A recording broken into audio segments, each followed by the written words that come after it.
وداعيا إلى الله بإذنه سراجا منيرا فقد قال الله تعالى في كلامه المجيد والفرقان الحميد إن الله وملائكته يصلون على النبي يا أيها الذين آمنوا صلوا عليه وسلموا تسليما اللهم صل على محمد وعلى آل محمد كما صليت على إبراهيم وعلى آل إبراهيم إنك حميد مجيد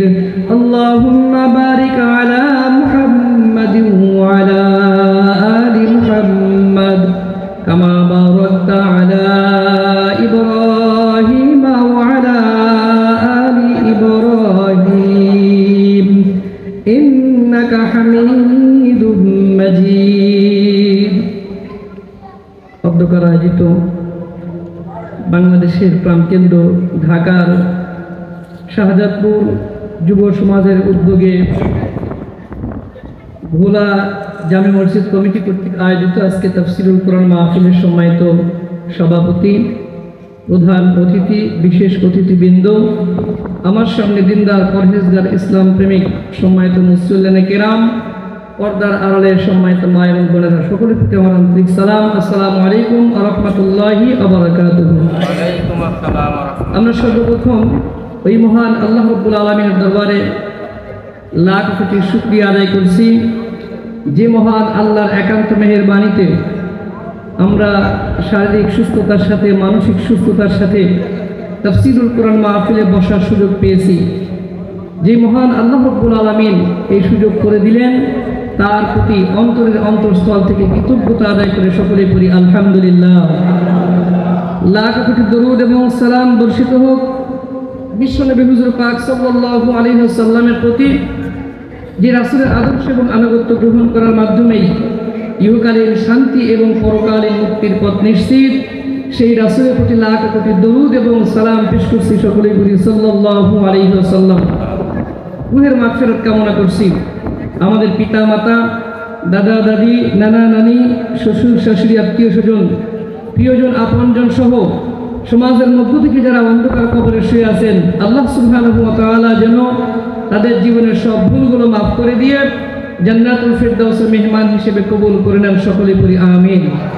সম্মানিত হাজিরিন, ভূমিকায় আর সময় নষ্ট না করে আমরা মূল আলোচনায় চলে যাব ইনশাআল্লাহ। সর্বপ্রথম আলোচনার শুরুতে একটি প্রশ্ন করতে চাই, সেটা হলো মহান আল্লাহ রাব্বুল আলামিন এই পৃথিবীতে যত ধর্মের মানুষ সৃষ্টি করেছেন, এর মধ্যে সবচেয়ে দামি মানুষ কোন ধর্মের মানুষ? ইসলাম। এটা আওয়াজ দিয়ে বলুন, কোন ধর্মের মানুষ? কিন্তু বর্তমান প্রেক্ষাপটকে কেন্দ্র করে সারা পৃথিবীতে যেই বিষয়টি প্রতীয়মান হয়, সবচেয়ে বেশি নির্যাতিত, নিষ্পেষিত, অবহেলিত, বঞ্চিত কোন ধর্মের মানুষ? একই উত্তর। প্রশ্ন দুই, উত্তর একটা। আমরা একেবারেই খুব সংক্ষিপ্ত আকারে আমরা এই বিষয়টি আলোচনা করার চেষ্টা করব যে আল্লাহ রাব্বুল আলামিন যে জাতিকে পৃথিবীতে এত সম্মান, এত মর্যাদা দিয়ে কোরআনে অনেকগুলো আয়াত নাজিল করলেন, সেই জাতি আজকে গোটা পৃথিবীতে কেন আজকে অবহেলিত, বঞ্চিত, অপমানিত, লাঞ্ছিত, মাজলুমদের কাতারে কেন সীমাবদ্ধ, লিপিবদ্ধ? এই বিষয়ে অল্প সময় কথা বলবো ইনশাআল্লাহ। আমরা সরাসরি আলোচনা শুরু করতে চাই। আল্লাহ রাব্বুল আলামিন কোন কোন আয়াতে আমাদের কতটুকু সফলতা, আমাদের কতটুকু ব্যর্থতা, পৃথিবীতে কতটুকু মূল্যায়ন আল্লাহর কাছে আমাদের আছে, পরকালীন জীবনে আল্লাহর কাছে আমাদের কতটুকু মূল্যায়ন, এই আয়াত দিয়ে আমরা আলোচনা শুরু করব। আমার প্রিয় ভাইয়েরা, ঈমানদার যিনি, মুসলমান যিনি, তাদের সম্পর্কে আল্লাহ রাব্বুল আলামিন সূরাতুল মুমিনুনের প্রথম আয়াতে বলেন, রাসূল হে আপনার উম্মতদেরকে জানিয়ে দিন, শুনিয়ে দিন, ঈমানদার হিসেবে যিনি দাবি করবেন, যিনি মুসলমান হিসেবে নিজেকে পরিচয় দিবেন, তার ব্যাপারে আমার সুসংবাদ হলো কদ আফলাহাল মুমিনুন, ইমানদার যিনি, মুসলমান যিনি, কদ আফলাহাল মুমিনুন, দুনিয়ার জীবনে এবং পরকালীন জীবনে সফল হয়ে গেছে, অলরেডি সফল কাম তিনি অর্জন হয়ে গেছেন, অর্জন করেছেন। যিনি ইমানদার, যিনি মুসলমান, তিনি দুনিয়ার জীবনে সফল এবং পরকালীন জীবনের ঘোষণা দিয়েছেন কে? আল্লাহ রাব্বুল আলামিন বলেন, যিনি ইমানদার তিনি দুনিয়ার জীবনে অলরেডি সফল কাম হয়ে গেছেন, ভবিষ্যতে সফল হবে বিষয়টি এমন নয়। এখানে আল্লাহ রাব্বুল আলামিন মাজি করিবের থেকে আল্লাহ ব্যবহার করে বললেন দুনিয়ার জীবনে সফল এবং পরকালীন জীবনে সফল। কিন্তু বাস্তবতায় দেখতে পাই দুনিয়ার জীবনে ব্যর্থতায় পর্যবেসিত সবার আগে মুসলমানদের নাম চলে আসে, ঠিক কিনা বলেন? আল্লাহ রাব্বুল আলামিন অপরাধে বলেন, ওয়ালা তাহিনু ওয়ালা তাহজানু ওয়া আনতুমুল আ'লাউনা ইন কুনতুম মুমিনিন। তোমাদের কোনো ভয় নাই, তোমাদের কোনো চিন্তা নাই, তোমাদের কেউ অপমান করতে পারবে না, অপদস্থ করতে পারবে না। বিজয়ী শক্তি হিসেবে সবচেয়ে সম্মানের আসনে আমি আল্লাহ পাক তোমাদেরকে বসিয়ে দেব যদি তোমাদের অন্তর্বর্তী আমি আল্লাহ পাকের প্রতি ঈমান থাকে। বলেন সুবহানাল্লাহ। হাদিস শরীফের মধ্যে এসেছে, রাসূল সাল্লাল্লাহু আলাইহি ওয়াসাল্লাম বলেন, তারাকতু ফীকুম আমরাইন লান তাদিল্লু মা তামাসসাকতুম বিহিমা কিতাবাল্লাহি ওয়া সুন্নাত রাসূলিল্লাহি সাল্লাল্লাহু আলাইহি ওয়াসাল্লাম। রাসূল সাল্লাল্লাহু আলাইহি ওয়াসাল্লাম বলেন, আমার উম্মতেরা তোমাদের কেউ ব্যর্থতায় পর্যবেসিত করতে পারবে না, তোমাদের কেউ অপমানিত করতে পারবে না। আমি তোমাদেরকে এমন দুটি জিনিসের সুসংবাদ দিয়ে যাচ্ছি, এই দুটি জিনিস যদি তোমাদের অন্তরের মধ্যে থাকে, ব্যক্তি জীবন, পারিবারিক জীবন, সামাজিক জীবনের মধ্যে যদি পালন করতে পারো, প্র্যাকটিস করতে পারো, তোমরা কখনো পথভ্রষ্ট হবে না, লাঞ্ছিত হবে না, অপমানিত হবে না। সেই দুটি আলোকবর্তিকার নাম হলো কিতাবাল্লাহি ওয়া সুন্নাত রাসূলিল্লাহি সাল্লাল্লাহু আলাইহি ওয়াসাল্লাম। এক নাম্বার হলো আমি নবী তোমাদের জন্য আল্লাহর দেওয়া কিতাব আর আমার মুখনিসৃত বাণী হাদিস তোমাদের জন্য রেখে গেলাম। এই দুটি আলোকবর্তিকা তোমরা যদি ব্যক্তি জীবনে, পারিবারিক জীবনে ধারণ করতে পারো, আমল করতে পারো, আমি নবী কিয়ামত পর্যন্ত তোমাদের জন্য সাক্ষী দিয়ে গেলাম পৃথিবীর কোনো শক্তি তোমাদেরকে পথভ্রষ্ট করতে পারবে না। বলেন সুবহানাল্লাহ। আমার প্রিয় ভাইরা, আয়াতের দুটি আয়াত থেকে একটি হাদিস থেকে যে সুসংবাদ পেলাম, যার অন্তরের মধ্যে ঈমান আছে, যিনি ঈমানদার, যিনি মুসলমান হিসেবে নিজেকে পরিচয় দিতে পারে, ওই ব্যক্তির জন্য আল্লাহর পক্ষ থেকে, রাসূলের পক্ষ থেকে সুসংবাদ হলো তাকে কেউ পথভ্রষ্ট করতে পারবে না, মাজলুমদের কাতারে দাঁড় করিয়ে দিতে পারবে না। কিন্তু বাস্তবতার আলোকে দেখতে পাই উল্টো দিকে কেমনে যেন আমরা চলা শুরু করে দিয়েছি। যেখানে মুসলমান, যেখানে ঈমানদার, সেখানে নির্যাতন আছে না নাই? আছে। যেখানে মুসলমান সেখানে আছে নির্যাতন, যেখানে ঈমানদার সেখানে মাজলুমের কাতারবদ্ধ দেখতে পাই। কারণটা কি? আমাদের মধ্যে কোরআন আছে, হাদিস আছে, রাসূলের বাণী অনুযায়ী কোরআন যদি আমাদের অন্তরের মধ্যে থাকে, ব্যক্তি জীবনে, পারিবারিক জীবনে হাদিস আমল করতে পারি, পৃথিবীর কোনো শক্তি আমাদেরকে পরাস্ত করতে পারবে না। কিন্তু আমাদের মধ্যে কোরআন আছে, অন্তর্ভুক্তি ঈমান থাকার পর আজকে যেখানে মুসলমান সেখানে নির্যাতন। কারণ হলো কোরআন হাদিস যেভাবে আমল করার কথা ছিল সেইভাবে মুসলমান হিসেবে আমরা আমল করতে পারি নাই। বলেন ঠিক কিনা? যেভাবে আমল করার কথা ছিল সেভাবে আমরা আমল করতে পারি নাই। এখানে আমরা যারা উপস্থিত, আমাদের প্রত্যেকের অন্তরে ঈমান আছে তো? একটা আওয়াজ দেবেন, ঈমান আছে তো? আল্লাহ বলেন ঈমানদার যিনি তার টেনশন নাই, দুনিয়ার জীবনে সফল, ব্যক্তি জীবনে, পারিবারিক জীবনে, সামাজিক জীবনে, অর্থনৈতিক জীবনে, রাজনৈতিক জীবনে, জাতীয় জীবনে, আন্তর্জাতিক জীবনে সফল। ঘোষণা কার? আওয়াজ দিয়ে বলেন, ঘোষণা কার? আল্লাহ বললেন যিনি ঈমানদার, যদি তোমাদের কলিজা ভর্তি ঈমান থাকে, তোমাদের ভয় নাই, টেনশন নাই, চিন্তা নাই।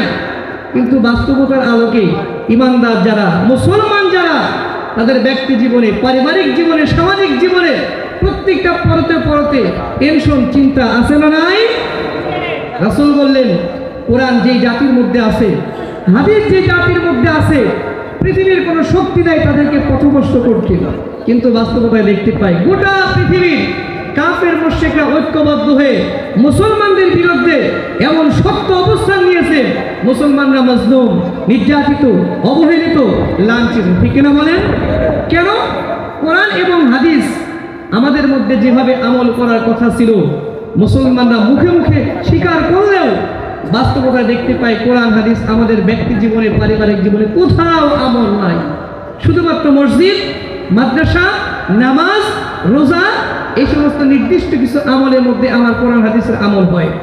কিন্তু প্রত্যেকটা পরতে পরতে মুসলমানদের সংবিধান হিসেবে কোরআন আমরা অন্তরে লালন করতে পারি নাই, যার ফলশ্রুতিতে আজকে আমরা নামধারী ইমানদার এবং নামধারী মুসলমান, ঠিক কিনা বলেন?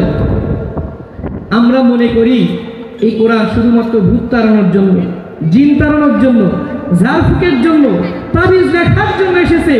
আর এই কোরআন সার্বজনীন কিতাব নয়, এটা শুধু মাদ্রাসার ইমাম সাহেব, মসজিদের ইমাম সাহেব, মাদ্রাসার ছাত্র, শিক্ষক এরাই শুধু শিখবে। আর আমার তাওহীদি জনতা এদের শেখার প্রয়োজন নাই, এটা অপশনাল একটা সাবজেক্ট, ঠিক কিনা বলেন? কোরআন তো আল্লাহ শুধুমাত্র তাবিজের জন্য নাযিল করছেন নাকি? ভূত তাড়ানোর জন্য, চোর ধরার জন্য, চাউল করে দেওয়ার জন্য? কিন্তু আমরা কোরআনকে সেভাবেই মনে করি। আমার ব্যক্তি জীবনে কোরআনের আমল নাই, পারিবারিক জীবনে কোরআনের আমল নাই, রাজনৈতিক জীবনে কোরআনের আমল নাই, অর্থনৈতিক জীবনে কোরআনের আমল নাই, শুধু মসজিদ মাদ্রাসার মধ্যে সীমাবদ্ধ।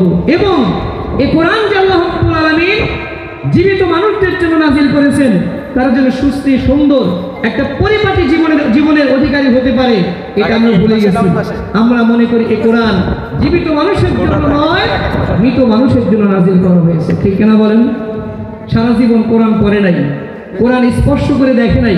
কোরআন যারা পড়ে, কোরআন যারা মানে, কোরআনের পক্ষে যারা থাকে, সারা জীবন তাদের বিপক্ষে অবস্থান করেছে। হঠাৎ করে ওই ভদ্রলোক মৃত্যুবরণ করছে। এবার তার সন্তানেরা ইমাম সাহেবকে ফোন দিচ্ছে, হুজুর কোথায় আছেন? আব্বা তো সকাল 7 ঘটিকায় ইন্তেকাল করেছে। যেখানে থাকেন তাড়াতাড়ি 10 জন হাফেজ সাহেব নিয়ে আসেন, 20 জন হাফেজ সাহেব নিয়ে আসেন। আমার আব্বার আত্মার মাগফিরাতের জন্য খাটের চারপাশে ঘেরাও করে গোলাকৃতি অবস্থায় বসে কোরআন তেলাওয়াত শোনানো শুরু করেন। আছে না নাই? কথা কানে আছে না নাই? আমার দাদা, আপনার দাদা ইন্তেকাল করেছে, সারা জীবন কোরআন পড়েও নাই, বুঝেও নাই, বুঝতেও চাই নাই। আজকে যখন মৃত্যুবরণ করছে, ওই সময় আমরা দাদা চারপাশে হাফেজ সাহেবদের ডেকে, ওলামায়ে কেরামকে ডেকে চারপাশে গোলাকৃতি অবস্থায় বসিয়ে কোরআন তেলাওয়াত শোনানো শুরু করতেছে। এইবার বলেন, আমার দাদার জন্য এই কোরআনকে আর খুব বেশি উপকার দেবে? দেবে কি? দেবে না। কোথায় আছে? সূরাতুল কফ। আল্লাহ রাব্বুল আলামিন বলেন, ইন্না ফী যালিকা লাযিকরা লিমান কানা লাহু কলবুন আও আলকাস সামা ওয়া হুয়া শাহীদ। হে রাসূল, আপনি আপনার উম্মতদের বলে দিন, এই কোরআন আমি মৃত মানুষের জন্য নাযিল করি নাই, এই কোরআন জীবিত মানুষের জন্য নাযিল করেছি। কিন্তু দুর্ভাগ্যজনক সত্য, যখন আমরা মৃত্যুবরণ করি, খাটের মধ্যে শুয়ে পড়ি, আমার কান আর শুনতে পাই না, চোখ আর দেখতে পাই না, কলবার উপলব্ধি করতে পারে না, ওই সময় আমরা কোরআনের দ্বারস্থ হই। জীবিত থাকা অবস্থায় আমরা বার্নার্ড রাসেল, মাও সেতুং, আব্রাহাম লিঙ্কন, এ সমস্ত মানুষের বানানো তন্ত্র মন্ত্র নিয়ে প্রত্যেকটা মুহূর্তে আমরা জীবন পার করি। শুধুমাত্র মরে গেলে মৃত মানুষের জন্য, রুহের মাগফিরাতের জন্য কোরআন নাযিল হয়েছে, এটাই আমরা মনে করি, ঠিক কিনা বলেন? আমার প্রিয় ভাইয়েরা, লাভ হবে না। আল্লাহ রাব্বুল আলামিন বলেন, ইন্না ফী যালিকা লাযিকরা লিমান কানা লাহু কলবুন আও আলকাস সামা ওয়া হুয়া শাহীদ।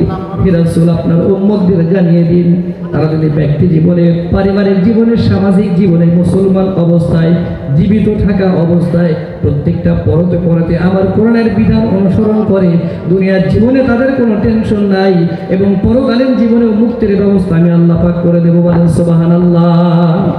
ইন্না ফী যালিকা লাযিকরা, এই কোরআন এমন একটি উপদেশ মানার কিতাব, এমন একটি নসিহতের কিতাব হিসেবে আমি নাযিল করলাম। এই নসিহত, এই উপদেশ তার জন্য, লিমান কানা লাহু কলবুন আও আলকাস সামা ওয়া হুয়া শাহীদ, যার একটি জীবিত আত্মা রয়েছে, যার একটি জীবিত কলব রয়েছে, যেই কলব দিয়ে, যেই বিবেক দিয়ে, যে আত্মা দিয়ে কোরআনের উপদেশগুলো শুনতে পারে, উপলব্ধি করতে পারে। আও আলকাস সামা, আর যার দুটি কান রয়েছে, কোরআনের আহ্বান কান দিয়ে শুনতে পারে। ওয়া হুয়া শাহীদ, দুটি চক্ষু, এমন চক্ষু রয়েছে যেই চক্ষু দিয়ে কোরআনের পথগুলো দেখতে পারে, অনুসরণ করতে পারে।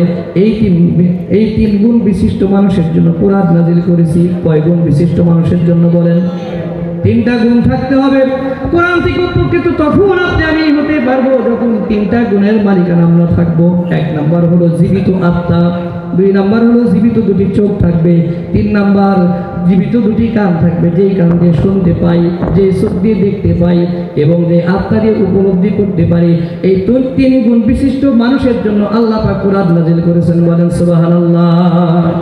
আমার প্রিয় ভাইরা, আপনাদের কাছে জানতে চাই, আমার দাদা যখন মৃত্যুবরণ করে, আমার বাবা যখন মৃত্যুবরণ করলো, তার 2টি কান আছে, 2টি চোখ আছে, একটা আত্মা আছে, কিন্তু আত্মাটা মরে যাওয়ার কারণে কোরআনের হাফেজ সাহেব 10 জন কেন 20 জন কেন 100 জন হাফেজ সাহেব যদি কোরআন তেলাওয়াত করে, ওই অন্তর দিয়ে কি কোরআনের ওসিয়তগুলো, নসিহতগুলো, উপদেশগুলোকে আর উপলব্ধি করতে পারবে নাকি বলেন?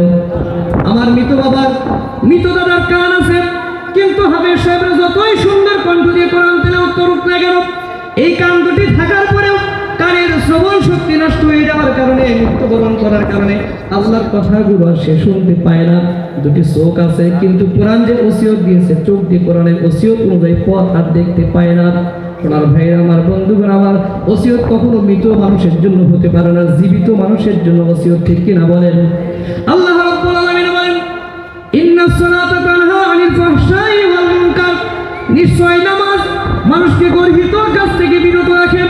আল্লাহ রাব্বুল আলামিন বলেন, আকিমুস সালাতা ওয়া আতামুস যাকাতা ওয়া আমারু বিল মারুফি ওয়া নাহাউ আনিল মুনকার। আল্লাহ নসিহত করলেন, উপদেশ দিলেন, পরামর্শ দিলেন, নির্দেশ দিলেন, নামাজ প্রতিষ্ঠা করো, যাকাত আদায় করো, সমাজের মধ্যে মানুষ যেন শান্তিতে থাকতে পারে, শান্তিতে চলতে পারে। আমি আল্লাহর পক্ষ থেকে সৎ কাজের আদেশ দাও, অসৎ কাজ থেকে মানুষকে বারণ করো।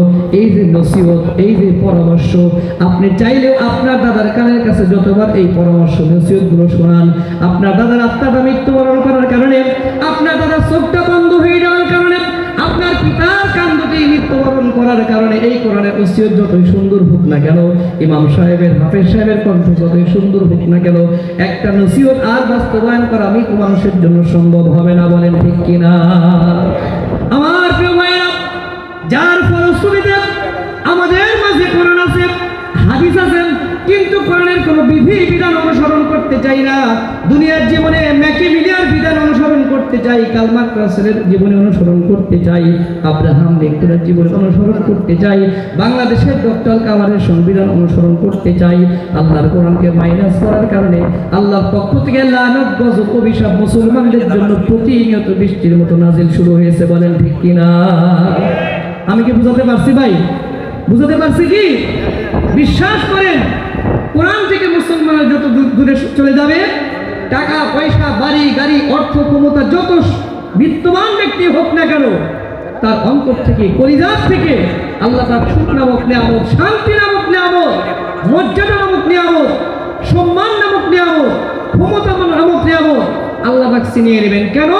কোরআন থেকে দূরে সরে গিয়ে কেউ আত্মিক তৃপ্তি, শান্তি, অন্তরের সুখ, দুনিয়ার জীবনে কল্যাণ, দুনিয়ার জীবনে, সামাজিক জীবনে মর্যাদার অধিকারী কেউ হতে পারে নাই, ভবিষ্যতেও পারবে না। কথা বলেন ঠিক কিনা? কিন্তু আমরা মনে করি সামাজিক নিরাপত্তা, আর্থিক নিরাপত্তা, প্রভাব প্রতিপত্তি, ক্ষমতা, এর মধ্যেই মনে হয় আত্মার শান্তি, এর মধ্যেই মনে হয় সামাজিক নিরাপত্তা, এর মধ্যেই মনে হয় কল্যাণ। কিন্তু না, কোরআনের কাছে আসতে হবে। আমাদের যে সম্পদ, আমাদের যে নিয়ামত, আমাদের যে কনস্টিটিউশন আল্লাহর পক্ষ থেকে আসলো, ওইটা যে জাতির সদস্যরা যত কাছ থেকে গ্রহণ করবে, ব্যক্তি জীবন, পারিবারিক জীবন, সামাজিক জীবন, অর্থনৈতিক জীবন, রাজনৈতিক জীবন, মানুষ হিসেবে প্রত্যেকটা পরতে পরতে যতক্ষণ পর্যন্ত কোরআনের দ্বারস্থ না হতে পারবে, ততক্ষণ পর্যন্ত নামদারি ইমানদার মুসলমানরা মাজলুমের কাতারে কাতারবদ্ধ হতেই থাকবে, হতেই থাকবে। বলেন ঠিক কিনা? আমি কি বিষয়টা ক্লিয়ার করতে পারছি? সম্মানিত ভাই আমার, আমরা আজকে মুসলমান, কোরআন শুধুমাত্র তেলাওয়াতের মধ্যেই সীমাবদ্ধ রেখেছি। কোরআন শুধুমাত্র তেলাওয়াতের মধ্যেই সীমাবদ্ধ, এটা আমলের মধ্যে নিয়ে আসতে পারি নাই। যার কারণে আজকে মুসলমানরা অর্থিক দিক দিয়ে সমৃদ্ধশালী হয়ে গেছে, ক্ষমতার দিক দিয়েও কম নয়, জনসমষ্টির দিক দিয়েও কম নয়, কিন্তু আমলের দিক দিয়ে একেবারে পিছনের কাতারে চলে যাওয়ার কারণে যেখানে ইমানদার, যেখানেই মুসলমান, সেখানেই নির্যাতন আছে না নাই? সম্মানিত ভাই আমার, আমরা প্রত্যেকে আল্লাহর সন্তুষ্টি অর্জন করতে চাই। এটা আওয়াজ বলেন, চাই কি? প্রত্যেকে চাই। দুনিয়ার জীবনে শান্তি, আখিরাতের জীবনে মুক্তি প্রত্যেকে চাই। তো কোরআনের দিকে ফিরে আসতে হবে। আপনার কোটি কোটি টাকা পয়সা থাকতে পারে, আপনি ক্ষমতার চূড়ান্ত মস্তদে বসতে পারেন, আপনি বংশীয় মর্যাদার চূড়ান্ত অবস্থানে থাকতে পারেন, কিন্তু আল্লাহর পক্ষ থেকে লানত, আপনার কলিজার শান্তি, আপনার অন্তরের সুখ সমৃদ্ধি আল্লাহ প্রতিনিয়ত নিয়ে দিবেন। বাহ্যিক দৃষ্টিকোণ থেকে আপনি অনেক টাকা পয়সার মালিক, অনেক সম্পদের মালিক, অনেক সম্পদের মালিক, ক্ষমতার মালিক, কিন্তু আপনি নিজের আত্মাকে প্রশ্ন করেন, এই যে রাজপ্রাসাদ, অট্টালিকা, ক্ষমতার মস্তক, এটা কি আসলেই আপনার আত্মার শান্তি দিতে পেরেছে কিনা? আল্লাহর কোরআন বলে না, ওমান আরাদা আন যিকরি ফাইন্না লাহু মাঈশাতান দানকা ওয়া নাহশুরুহু ইয়াওমাল কিয়ামাতি আমা। যে জাতি সদস্যরা আমার কোরআন থেকে মুখ ফিরিয়ে নেয়, আমার কোরআন থেকে মুখ ফিরিয়ে নেয়, আমি আল্লাহ পাক গোটা পৃথিবীটা তার জন্য সংকীর্ণ করে দিই। আমি আল্লাহ পাক গোটা পৃথিবীটা তার জন্য সংকীর্ণ করে দেই। টাকা থাকতে পারে, বাড়ি গাড়ি থাকতে পারে, ক্ষমতা থাকতে পারে, আল্লাহর ঘোষণা ওয়া নাহশুরুহু ইয়াওমাল কিয়ামাতি আমা। দুনিয়ার জীবনে সংকীর্ণ করার পরে কাল কিয়ামতের দিন আমি আল্লাহ পাক তাদেরকে অন্ধ করে হাসরের ময়দানে উঠাবো। সূরা বলেন না নাউযুবিল্লাহ। আরেকটা আওয়াজ দিয়ে বলেন না নাউযুবিল্লাহ। এক প্রশ্ন করবেন, হুজুর কি শোনালেন? আপনি বললেন কোরআন থেকে যারা মুখ ফিরিয়ে নেয়, কোরআন থেকে যারা দূরে চলে যায়, তারা নাকি দুনিয়ার মধ্যে একেবারে সংকোচন অবস্থায় পড়ে যায়। অথচ যারা কোরআন পড়ে না, কোরআন বোঝে না, কোরআনের পক্ষে থাকে না, কোরআন হাদিসের বিপক্ষে অবস্থান নেয়, যারা কোরআনকে অন্তরে লালন করে তাদের বিপক্ষে অবস্থান নেয়, তারাই তো বাড়ি গাড়ি ক্ষমতা মস্তদের মালিক। তাহলে আল্লাহ দুনিয়া কেমনে সংকীর্ণ করে দিল? আপনার মতো হুজুর কয়টা রাষ্ট্র সফর করছেন? যারা কোরআনের বিপক্ষে অবস্থান করে তারা তো গোটা পৃথিবী সফর করে, আল্লাহ পৃথিবী সংকীর্ণ কেমনে করে দিল? এই প্রশ্ন আছে না নাই? আছে না নাই? গোটা পৃথিবী তার জন্য সংকীর্ণ কেমনে? মুফাসসিরগণ এই আয়াতের তাফসীর করতে গিয়ে বলেন, তার টাকা থাকবে কিন্তু আত্মার মধ্যে শান্তি থাকবে না। বিশাল বাড়ির মালিক, এসি থাকবে লাগানো, কিন্তু ডাক্তার বলে দেবে, শিল্পপতি সাহেব বাঁচতে যদি চান এসিগুলো বন্ধ করতে হবে। রাজপ্রাসাদের মালিক, গাড়ির মালিক, অনেক টাকা পয়সার মালিক, ডক্টর তাকে সাজেশন দেবে, শিল্পপতি সাহেব সুস্থ থাকতে যদি চান ঠান্ডা পানি আপনার জন্য হারাম, গরুর মাংস আপনার জন্য হারাম, আপনি রাতে এমনি ওষুধ ছাড়া ঘুমাতে পারবেন না, নিরাপত্তা কর্মী ছাড়া একা একা হাঁটতে পারবেন না, আপনার ডায়াবেটিস রোগটা বেড়ে যাবে, সুস্থভাবে বাঁচতে চাইলে দুধ খেতে পারবেন না, পায়েস খেতে পারবেন না, এরকম নিষেধাজ্ঞা আছে না? কথা বলে আছে না নাই? বাড়িতে এসি আছে, ডাক্তার বলছে শ্বাসকষ্টে আক্রান্ত হয়ে মৃত্যুবরণ করবেন। বাড়িতে গাড়ি আছে, ওই গাড়ির এসি বন্ধ। বাড়িতে হাজার হাজার টাকা পয়সা মালিক, গরুর গোশত রান্না হয়, ডাক্তার নিষেধ করছে খেতে পারবে না। ঠান্ডা পানি প্রাণ ভরে খেতে পারে না, ডাক্তার নিষেধ করে দিয়েছে। পানি ফুটিয়ে গরম করে পানির স্বাদ নষ্ট করে দিয়ে তারপরে খেতে হবে। দুপুরে ভাত খাওয়া যাবে না, রাতে ভাত খাওয়া যাবে না। তার বাড়ির কাজের লোকেরা পেট ভরে গোশত খাবে, পায়েস খাবে, পোলাও খাবে, কোরমা খাবে, উনি আয়োজন করবে, তাকিয়ে তাকিয়ে শুধু দেখবে। খাওয়ার নসিব আল্লাহ রাখে নাই, আছে না নাই? দেখবেন রিক্সা শ্রমিক সারাদিন পরিশ্রম করার পরে একেবারে শক্ত বিছানা, মাথার উপর ফ্যানটা পর্যন্ত নাই, বিছানায় শোয়ার আগেই নাক ডেকে ঘুম শুরু হয়ে গেছে। আর ওই যে শিল্পপতি কোরআন থেকে মুখ ফিরিয়ে নেওয়ার কারণে লক্ষ লক্ষ কোটি টাকার বাড়ি, দামি বিছানা, এসি চলতেছে ঘরের মধ্যে, কিন্তু আর ঘুম আসে না। ইনভেবার, ক্লোনাট্রিন, কিউটিয়াপিন, কত রকমের ওষুধ খায়, তারপরে রাত্রি 12টা 1টা 2টা বাজে ঘুম নাই চোখে, আছে না নাই? ঘুম নামক নিয়ামত কেড়ে নিয়েছেন কে? খাদ্য নামক নিয়ামত কেড়ে নিয়েছেন কে? ক্ষমতা আছে, কিন্তু হযরত ওমর ফারুক রাদিয়াল্লাহু তাআলা আনহু তিনি যখন ক্ষমতার মস্তদে বসলেন, একা একাই যেখানে খুশি, যেভাবে খুশি, যতক্ষণ খুশি নির্বিঘ্নে চলাফেরা করতেন। আর আমাদের বর্তমান প্রেক্ষাপটে দেখা যায় মুসলমান একজন ওয়ার্ড কমিশনার পর্যন্ত একা একা নির্বিঘ্নে হাঁটতে পারে না। জীবনের হুমকি আছে নাই? মুফাসসিরগণ বলেন এভাবেই গোটা পৃথিবীটা আল্লাহ তার জন্য সংকীর্ণ করে দেন। এটা হলো দুনিয়ার জীবনের কষ্ট, দুনিয়ার জীবনের শাস্তি। ওমান আরাদা ওয়ানাহশুরুহু ইয়াওমাল কিয়ামাতি আমা। এবং পরকালীন জীবনে এই কোরআন বিমুখ ব্যক্তিদেরকে অন্ধ করে আল্লাহ পাক হাসরের ময়দানে উঠাবেন। কিয়ামতের দিবসে, হাসর দিবস যখন শুরু হয়ে যাবে, ওই দিন যদি আমাদেরকে আল্লাহ পাক অন্ধ করে কিয়ামতের দিন উঠায়, আমাদেরকে বাঁচার সম্ভাবনা আছে? যদি না বাঁচার সম্ভাবনা আছে, মানুষ তখন বলতে থাকবে ক্বালা রাব্বি লিমা হাশারতানি আমা, হে আমার রব কি হয়ে গেল? দুনিয়ার জীবনে আমার চোখ ছিল, দুনিয়ার জীবনে সব কিছু দেখতে পেতাম, এখন আমার চোখটা নাই, আলোটা নিভে গেছে, কি কারণে আমি অন্ধ হয়ে গেলাম? আল্লাহ বলল ওই যে ওয়াকাযালিকা আতাতকা আয়াতুনা ফানাসিতাহা ওয়াকাযালিকাল ইয়াওমা তুনসা। তুমি কি ভুলে গেছো আমি উপদেশমালা কোরআন তোমাদের মধ্যে নাযিল করেছিলাম? এই কোরআন থেকে মুখ ফিরিয়ে নেওয়ার কারণে আজ আমি তোমার দৃষ্টি থেকে, তোমার কাছ থেকে আমার দৃষ্টিটা ফিরিয়ে নিয়েছি। আমি তোমাদেরকে শাস্তি স্বরূপ দুনিয়ার জীবনে যেরকম সংকীর্ণ করে দিয়েছিলাম, পরকালীন জীবনে আমি আল্লাহ পাক তোমাদেরকে অন্ধ করে উঠেছি। সেরকম নাউজুবিল্লাহ, আরো সেরকম নাউজুবিল্লাহ। সম্মানিত ভাইরা আমার, অল্প সময় আমি যে কথাটি আপনাদের বোঝানোর জন্য চেষ্টা করেছি সেটা হলো এই যে কোরআনের মাহফিল, আমরা শুধু আসলাম, শুনলাম, হাসলাম, কার কণ্ঠ ভালো, কার কণ্ঠ খারাপ, আয়োজন কেমন ছিল, স্টেজটা কেমন সাজানো ছিল, ইত্যাকার বিষয়গুলো নিয়ে বাড়িতে চলে গেলাম। বিন্দু মাত্র আল্লাহর দরবারে এই সময়ের ত্যাগ, এই সময়ের কোরবানি কবুল করা হবে। আজকের এই মাহফিলে লক্ষ লক্ষ টাকা খরচ হয়েছে। আমরা দীপ্ত শপথ গ্রহণ করে বাড়িতে ফিরে যাব, আল্লাহ যতদিন বেঁচে থাকবো, ইন্না ফি যালিকা লাযিকরা লিমান কানা লাহু কলবুন, আপনার পক্ষ থেকে যে উপদেশমালা, নসিহতমালা এসেছে, জিকির এসেছে, এই জিকির দিয়ে আমি ব্যক্তি জীবন, পারিবারিক জীবন, সামাজিক জীবন, রাজনৈতিক জীবন, প্রত্যেকটা পরতে পরতে আমার জীবনটা ঢেলে সাজাতে চাই ইনশাআল্লাহ। সম্মানিত ভাইরা আমার, আরেকটি শপথ আপনাকে আমাকে নিতে হবে। আমরা আল্লাহর পক্ষ থেকে যে কিতাব, যে কোরআন এসেছে, এই কোরআনটা আংশিক মানতে চাই না পরিপূর্ণ মানতে চাই? সবাই বলেন, আংশিক মানতে চাই না পরিপূর্ণ মানতে চাই? পরিপূর্ণ কোরআন যদি অনুসরণ করতে চাই, এই দুনিয়ার জীবনে কোরআনের হুকুমত প্রতিষ্ঠিত হতেই হবে। আল্লাহর হুকুম, আল্লাহর বিধান যদি রাষ্ট্রীয়ভাবে শক্তি, বিজয়ী শক্তি হিসেবে প্রতিষ্ঠিত না হয়, আপনার মতো সাধারণ মানুষ, আপনার ইমাম সাহেব, আপনার খতিব সাহেব, আপনার পীর সাহেব, কোনো ব্যক্তির সম্ভব না এই পৃথিবীতে, এই সমাজে যদি আল্লাহর বিধান রাষ্ট্রীয় শক্তিতে রূপান্তরিত না হয়, ততদিন পর্যন্ত আপনি, আমি, পীর, আলেম, ওলামা, ইমাম, খতিব কেউ আল্লাহর বিধান পরিপূর্ণ মানতে পারবো? ভয় পেয়ে গেলেন? পীর সাহেবও মানতে পারবে না, রসুলপুরি পীর সাহেবও মানতে পারবে না, চরমনাই পীর সাহেবও মানতে পারবে না, ইমাম সাহেবও মানতে পারবে না, সারসিনা পীর সাহেবও মানতে পারবে না। আপনি এত বড় কথা বললেন, এটা কেমনে বললেন? আল্লাহর কোরআন দিয়ে একটু শোনাতে চাই, রাজি আছেন শুনতে? আল্লাহ রাব্বুল আলামিন বলেন, আস-সানিয়াতু ওয়াস-সানি ফাজলিদু কুল্লা ওয়াহিদিন মিনহুমা মিআতা জালদা।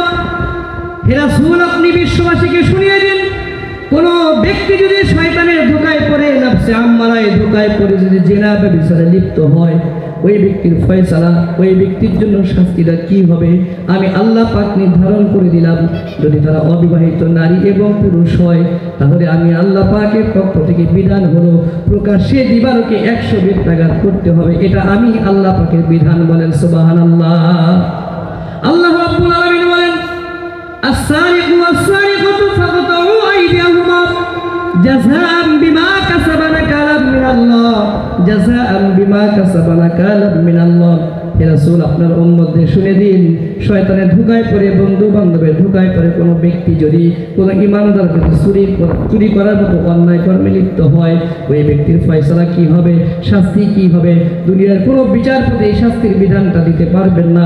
যদি কোনো ব্যক্তির নারী অথবা পুরুষ হয় আর চুরি করে, যার জন্য যথেষ্ট সাক্ষ্য প্রমাণ যদি বিদ্যমান থাকে, আমি আল্লাহ পাকের ফয়সালার কবজি পর্যন্ত হাতটা কেটে দিতে হবে। বলেন সুবহানাল্লাহ। আমার প্রিয় ভাইরা, আজকে মাহফিল থেকে সিদ্ধান্ত নিলেন, আমি আল্লাহর একনিষ্ঠ ইমানদার বান্দা হতে চাই, দুনিয়ার জীবনের সফল, পরকালীন জীবনের সফল ব্যক্তিদের অন্যতম ব্যক্তি হিসেবে আল্লাহর কাছে উপস্থাপন করতে চাই। এই সিদ্ধান্ত নিয়ে তওবা করে বাড়িতে চলে গেলেন।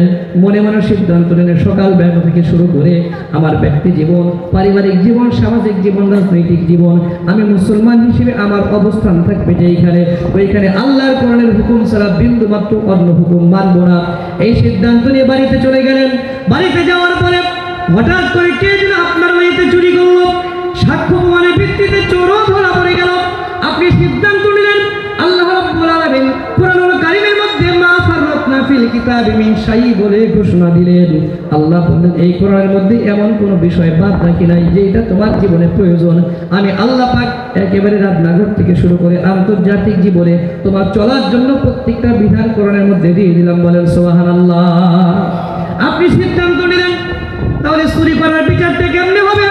দুনিয়ার সাধারণ কোন আইনে চুরির বিচার দেখতে চাই না। আমি আল্লাহর বান্দা, আমি আল্লাহর গোলাম, আমি আল্লাহর বান্দা হিসেবে, একনিষ্ঠ ইমানদার হিসেবে চুরির বিচার বিচারটা আল্লাহর পক্ষ থেকে যে বিধান, আল্লাহর পক্ষ থেকে যে হুকুম, এই হুকুমটার মাধ্যমে দেখতে চাই আপনার এলাকার যিনি কাউন্সিলর, আপনার এলাকার যিনি দায়িত্বশীল, ওনার কাছে আপনার যেতে চাচ্ছেন না, কারণটা কি? উনি তো কোরআন দিয়ে বিচার করবেন না। এইবার আপনার বিশ্বাসটা তৈরি হয়ে গেল। আপনার এলাকার মসজিদের যিনি খতিব সাহেব, উনি কোরআন দিয়ে হাদিস দিয়ে আল্লাহর পক্ষ থেকে হুকুম যে ফয়সালা এসেছে ওইটা দিয়ে বিচার করবেন। আপনার এলাকার খতিব সাহেবের কাছে গেলেন, হুজুর আমার বাড়িতে চোর ধরা পড়েছে, গতকাল রাতে আলোচনায় শুনেছি কোরআন 100% মানতে হবে, আংশিক মানার কোনো রকমের সুযোগ নাই। হুজুর আপনার কাছে এসেছি, বিচার করেন। আল্লাহর কোরআনের ফয়সালা কি আছে? চোরের বিচার কেমনে করতে হবে, কেমনে শাস্তি দিতে হবে, আপনার কাছে কোরআন দিয়ে বিচার করতে চাই। এবার ইমাম সাহেব কোরআনের পৃষ্ঠা উল্টিয়ে উল্টিয়ে একটা পর্যায়ে দেখতে পেলেন আল্লাহর বিধান, আসসারিকু ওয়াসসারিকুতু ফাকতু আইদিয়াহুমা জাযাআম বিমা কাসাবা নাকালাম মিনাল্লাহ। আল্লাহর পক্ষ থেকে বিধান কোরআনুল কারীমের মধ্যে ইমাম সাহেব তেলাওয়াত করে শোনালেন, চোর নারী হোক অথবা পুরুষ হোক, সাক্ষ্য প্রমাণ যদি যথেষ্ট থাকে তাহলে আমি আল্লাহ পাক ফয়সালা দিলাম, চোরের হাতটা কেটে দিতে হবে। এই ফয়সালাটি কার? আওয়াজ দিয়ে বলেন কার?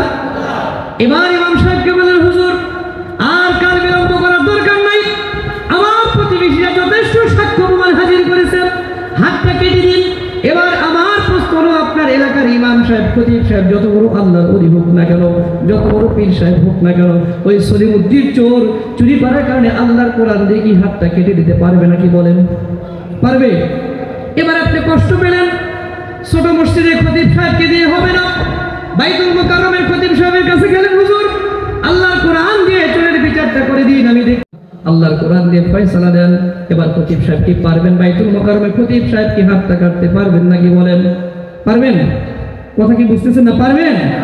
এবার চরমনাই পীর সাহেবের কাছে গেলেন, রসুলপুরি পীর সাহেবের কাছে গেলেন, সারসিনা পীর সাহেবের কাছে গেলেন, বাংলাদেশের খ্যাতনামা যত বড় পীর মাশায়েখ আল্লাহর ওলি খতিব সাহেব তাদের কাছে দাঁড়িয়ে দাঁড়িয়ে ঘুরলেন, হুজুর আমি আল্লাহর কোরআন দিয়ে বিচার দেখতে চাই, আমার বিশ্বাস বাংলাদেশের একজন পীর হাতটা কাটতে পারবে না।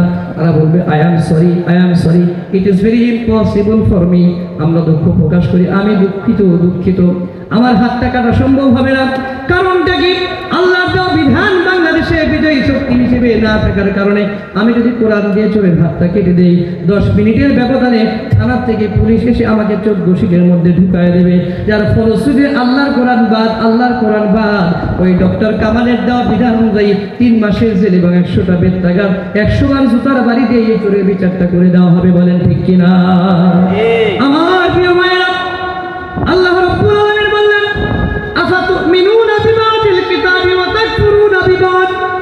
হে রাসূল আপনার উম্মতকে শুনে নেন, দুনিয়ার জীবনে সফল কাম, আখিরাতের জীবনে সফল কাম যদি আপনার উম্মতেরা হতে যায়, কোরআনের আংশিক মানবে না, বিষয়টি এমন হবে না।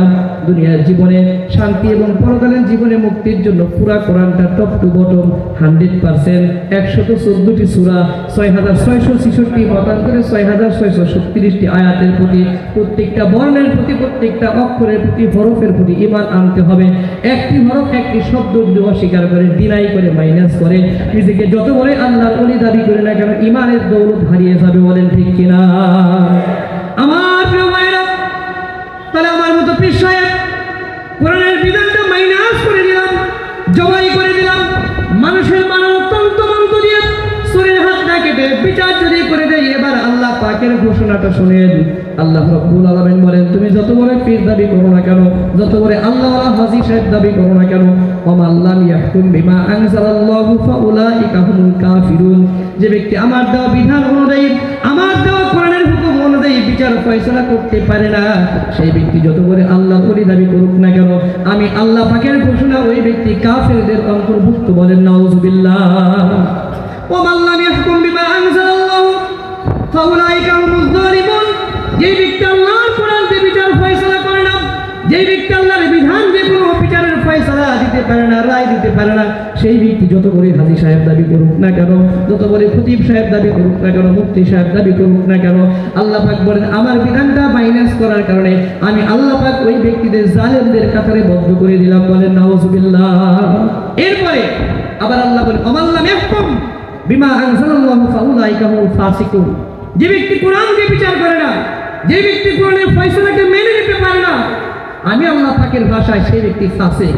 আমি নিজেকে দাবি করলাম মুফতি সাহেব, খতিব সাহেব, পীর সাহেব, আল্লাহ পাক বলতেছেন কোরআন দিয়ে বিচার করো নাই, কোরআনের বিচার, কোরআনের হুকুম প্রতিষ্ঠার জন্য মেহনত করো নাই, চেষ্টা করো নাই, তোমার দাবি আমি গ্রহণ করলাম, তুমি ফাসিক, তুমি জালেম, তুমি কাফির। জোরে বলেন নাউজুবিল্লাহ। এই ঘোষণা কার? আরো জোরে বলেন, এই ঘোষণা কার? হাজী সাহেব মুফতি মুহাদ্দিস যতদিন পর্যন্ত হালাল খেতে না পারবেন, অর্থনৈতিক ব্যবস্থা সুদ মুক্ত না হবে, যাকাত ভিত্তিক অর্থ ব্যবস্থা যতদিন পর্যন্ত না হবে, আল্লাহর কোরআনকে সাক্ষী রেখে বলে গেলাম, আমার নামাজ, আমার রোজা, আমার হজ, আমার যাকাত ইত্যাকার আমল আল্লাহর কাছে গ্রহণযোগ্য হতে পারে। আল্লাহ পাকের স্পষ্ট নির্দেশনা। আল্লাহ বলে ঈমানদার জন্য দুনিয়ার জীবনে সফল, দুনিয়ার জীবনে বিজয়ী। আমরা চারদিকে মুসলমানদের কান্না, মুসলমানদের হাহাকার, মুসলমানদের প্রতি নির্যাতনের স্টিমরোলার দেখতে পাই, এমনি এমনি না। আল্লাহর ঘোষণা তোমরা সফল, আমরা দেখি ব্যর্থ। কারণটা কি? কারণ আছে না নাই? আল্লাহ বলে ইয়া আইয়ুহা রাসূল কুলু মিন তাইয়্যিবাতি ওয়া আমালু সালিহাত। হে রাসূলগণেরা, আপনাদের প্রতি নির্দেশ, আগে হালাল খাবেন, তারপরে আপনার নামাজ, রোজা, হজ, যাকাত দেওয়া ঠিক আছে। জোরে বলেন সুবহানাল্লাহ। সম্মানিত ভাইরা আমার, প্রধান অতিথি, প্রধান আকর্ষণ, প্রধান আলোচক অলরেডি মঞ্চে উপবিষ্ট হয়ে যাবেন। আমরা কাল বিলম্ব না করে মাইক তার হাতে ছেড়ে দেব। সর্বশেষ কথা, আমরা কোরআন ব্যক্তি জীবন, পারিবারিক জীবনে 100% মেনে দুনিয়ার জীবনে একনিষ্ঠ সাচ্চা ইমানদার হতে চাই ইনশাআল্লাহ। আমাকে আপনাকে প্রত্যেকে কবুল করুন। একটু হুজুরকে আসতে দেন। নারায়ে তাকবীর।